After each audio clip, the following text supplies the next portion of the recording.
네, 연말 전국 핵심 쟁점들을 처리했죠. 여야는 이제 새해를 맞아 6.4 지방선거 총력전에 대비한 각오를 다지고 있습니다. 선거를 앞두고 펼쳐질 국정원 개혁 특위 활동 그리고 검찰 개혁 논의 과정에서도 여야는 또다시 치열한 주도권 경쟁을 예고하고 있습니다. 국회 첫날 분위기 어떤지 알아보도록 하겠습니다. 김웅래 기자. 네, 김웅래입니다. 자, 올해 6월 지방선거 치러지는데 박근혜 정부에 대한 중간평가의 성격을 갖기 때문에 여야 모두 각오가 좀 남다를 것 같은데 어떻습니까? 네, 말씀하신 대로 지방자치단체장과 기초의원 등을 뽑는 지방선거가 이제 5달 앞으로 다가왔습니다. 지난해 치러진 재보궐선거의 규모가 워낙 작았기 때문에 여야는 이번 지방선거를 대선 이후 치르는 사실상의 첫 선거로 인식하고 대비하고 있습니다. 우선 새누리당은 최대한 서둘러 지방선거의 틀을 잡겠다는 방침입니다. 새누리당 황우여 대표는 조금 전 서울 여의도 당사에서 열린 새해 첫 최고위원회의에서 당내 당헌 당규 특위와 국회 정치개혁 특위를 중심으로 이번 달 안에 지방선거의 틀을 잡아야 한다고 강조했습니다. 새누리당은 지방선거 준비에 박차를 가해 집권 2년차로 접어든 박근혜 정부의 지지 기반을 확고히 다지고 차기 대선 승리에 초석을 쌓겠다고 다짐했습니다. 반면 민주당은 이번 선거를 통해 박근혜 정부를 심판하겠다는 각오입니다.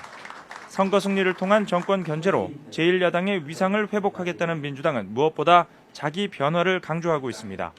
민주당 김한길 대표는 오늘 경남 김해 봉화마을에 고 노무현 전 대통령 묘역을 참배하고 기자들과 만나서 올해는 승리를 위한 변화가 절실히 필요하다며 통큰 변화를 두려움 없이 감당한다는 각오를 가져야 한다고 말했습니다.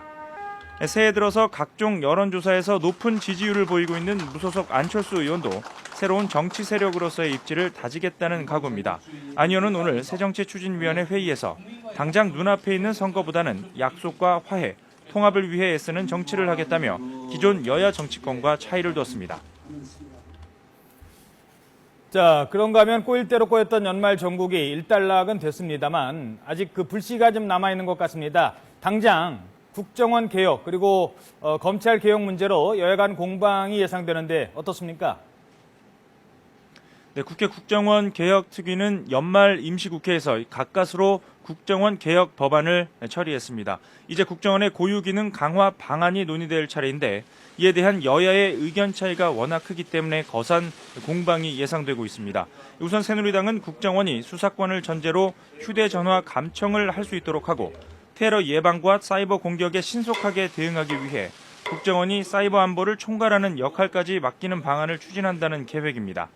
하지만 민주당은 비대해진 국정원의 국내 파트 인력을 대북 해외 파트로 분산시키고 수사권은 검찰이나 경찰로 넘기도록 하자는 입장입니다. 국정원 개혁 논의와는 별도로 국가기관의 대선 개입 의혹 특검 도입 문제도 여야 간의 핵심 쟁점 사안입니다.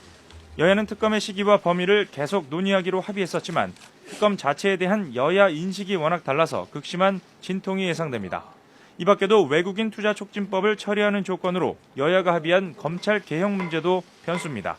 제도 특검으로 할지 기구 특검으로 할지 또 특별 감찰 대상에 국회의원을 포함할지 등을 놓고도 여야의 치열한 신경전이 예상되고 있습니다. 지금까지 국회에서 YTN 김웅래입니다.